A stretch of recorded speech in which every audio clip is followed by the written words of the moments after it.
బాధితులు తమ నిరసనలు ఉధృతం చేస్తున్నారు. కొన్ని వారాలుగా రిలే నిరాహార దీక్షలు చేస్తున్నా ప్రభుత్వం స్పందించకపోవడంతో ఇవాల్టి నుంచి నిరవధిక నిరాహార దీక్షలు ప్రారంభించారు. ప్రభుత్వం అసెంబ్లీలో స్పష్టమైన ప్రకటన చేసి బాధితులకు న్యాయం చేయకపోతే ఉద్యమాన్ని ఉధృతం చేస్తామని హెచ్చరిస్తున్నారు ఆందోళనకారులు.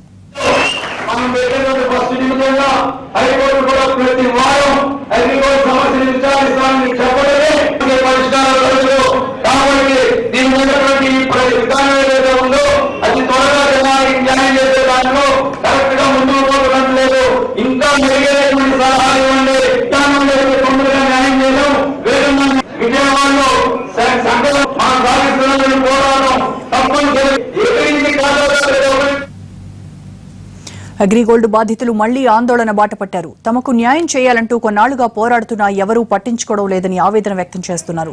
ఇవాళ విజయవాడలోని అగ్రిగోల్డ్ కార్యాలయం ముందు బాధితులు ధర్నాకు దిగారు. పోలీసులు అడ్డుకోవడంతో అక్కడ కాసేపు ఉద్రిక్త పరిస్థితి ఏర్పడింది.